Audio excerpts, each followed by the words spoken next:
It's time for the final award of the night, the Bafta Fellowship, the highest honour the Academy can give. And to present it, please welcome His Royal Highness, the Duke of Cambridge.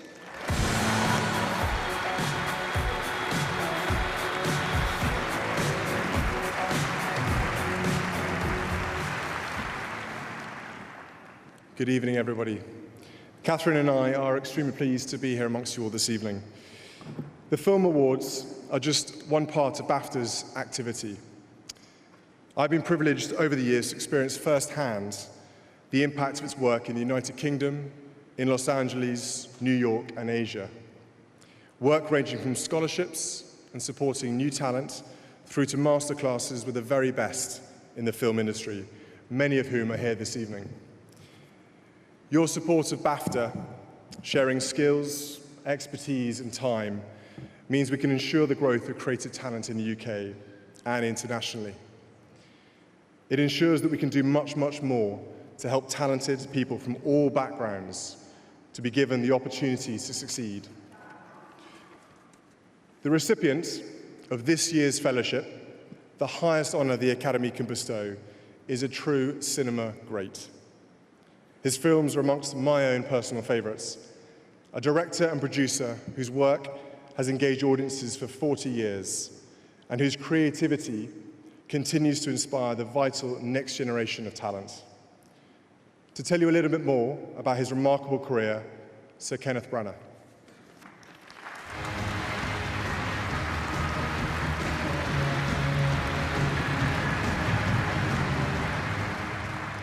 Thank you. Good evening.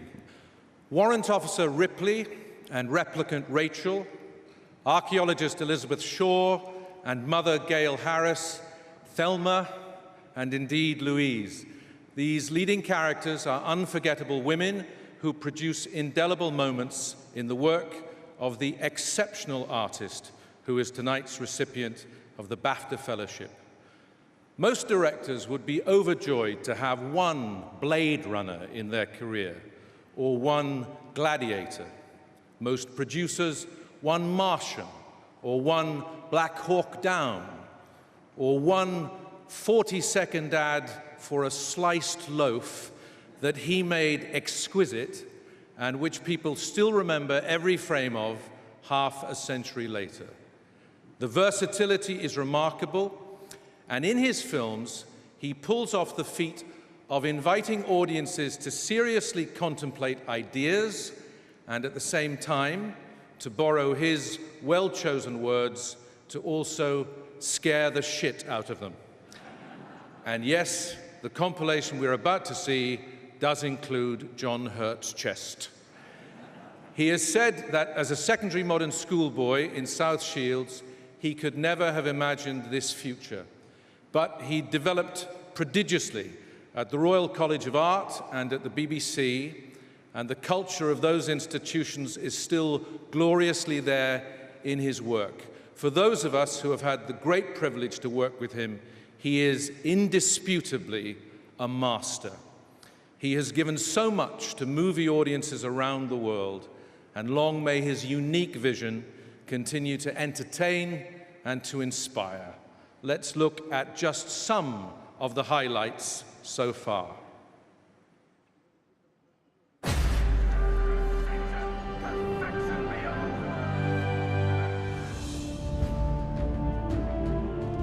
My name is Maximus Decimus Meridius.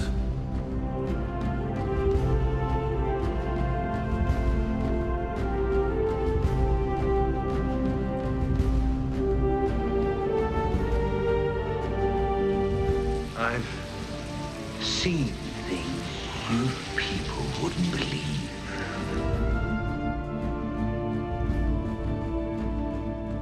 I came halfway around the world to watch you run, Clarice.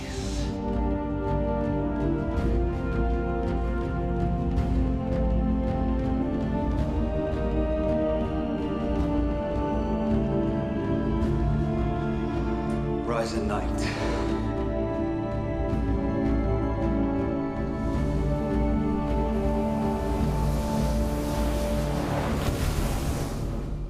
Ladies, gentlemen, let's see who wins the prize for keeping their cool. So, yeah, I blew myself up. Sometimes to create, one must first destroy.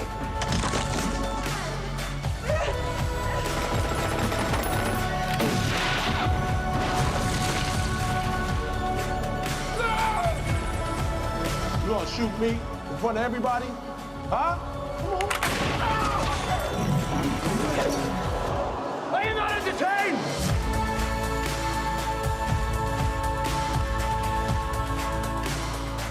I mean, what would it take for you to feel secure? More.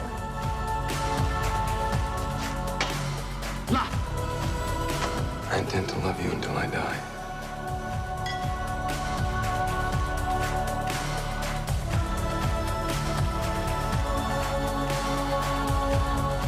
Hello, officer. New problem?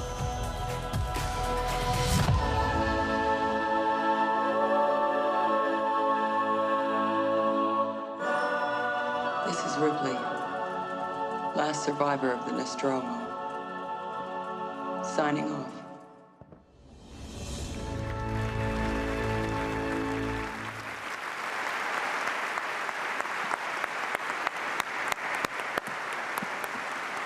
Please welcome to the stage Sir Ridley Scott.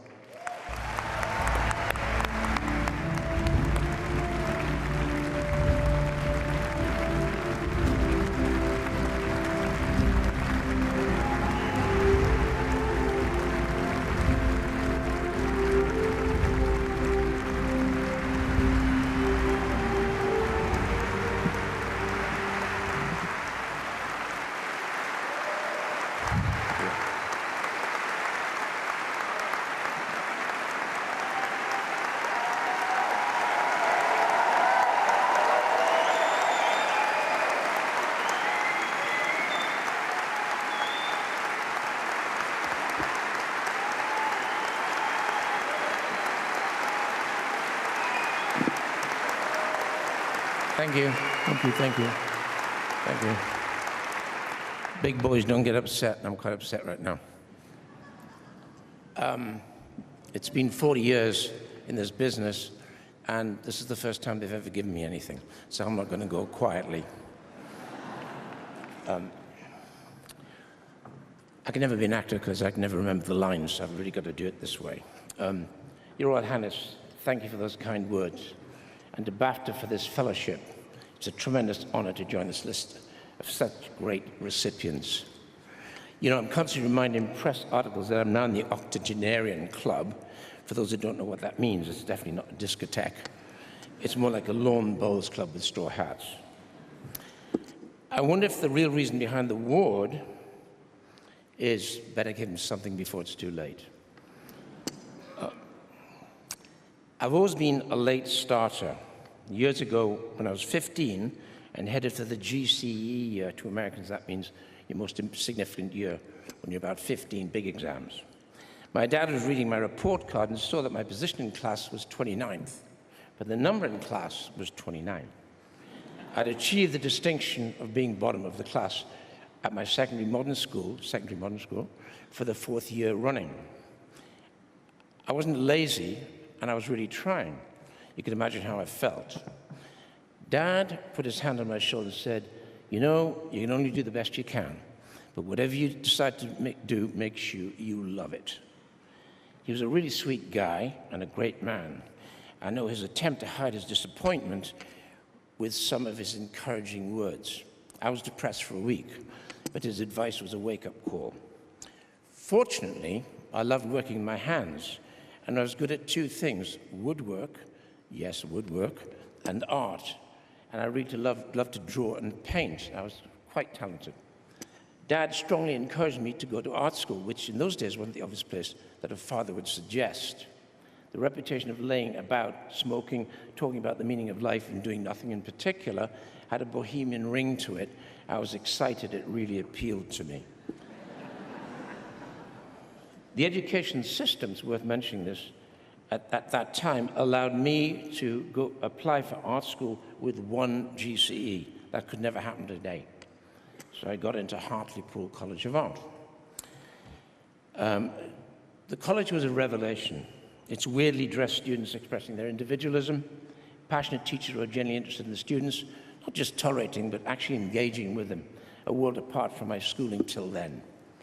It's extraordinary what an enthusiastic teacher can do, drawing the student out, igniting independence, and encouraging the design of your own future, rather than waiting for something to happen.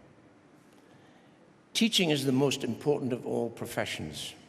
Sort that out, and social problems will get sorted out.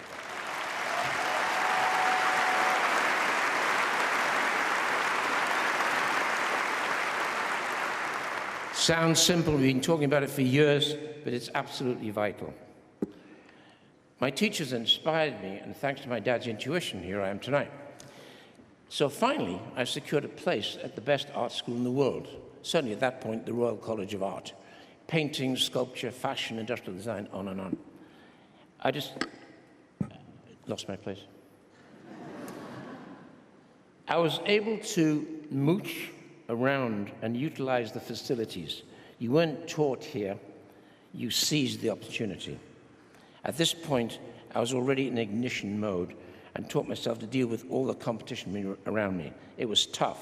Some of the best were here, definitely. The painting school alone had David Hockney, Kittage, Francis Bacon wandered around and lectured us occasionally. We even had our own madman from New York as an advertising guru called Bob Gill. But there was no film school. I unearthed a small camera in the design department, a Bolex. I borrowed it to make a movie, but I didn't have a clue how it worked, so there was a small instruction book, which was new, unthumbed. No one ever used it before. Are you bored? Sure. You all right? Okay. Cut to a cold North Durham beach, a bitter day. The cast and crew of 2 are sheltering in a bus stop, and as I try to work out the stop for another take, the actor's freezing his ass off. Sorry, Your Highness. Yeah. Waiting for me to make a decision. Making a film for 65 quid is no joke. Believe me. Lesson number 1, economy is everything. The actor, worth mentioning, was a young man called Tony Scott, my brother, later of Top Gun.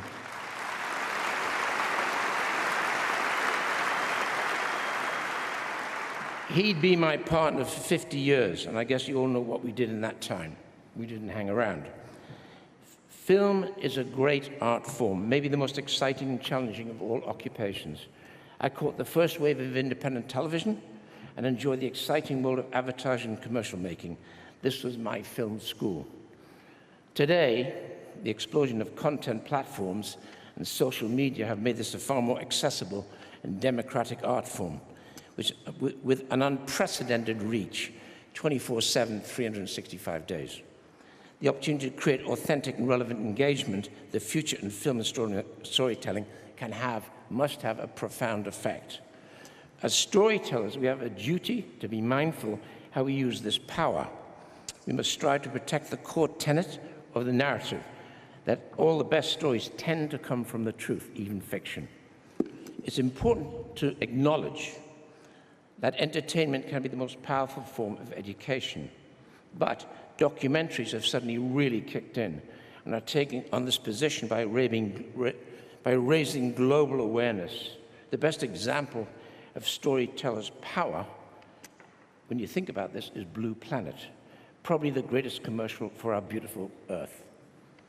We must not lose this beautiful gift we have, because it's the only one we've got left. I think I should mention all the talents I've worked with over time, and to my kids who are all in the same business, and to my wife Janina, and Your Highness, thank you. Bafta, thank you for this great award. I should find a very special place for it. By the way, I'm available in autumn 2019. Oh.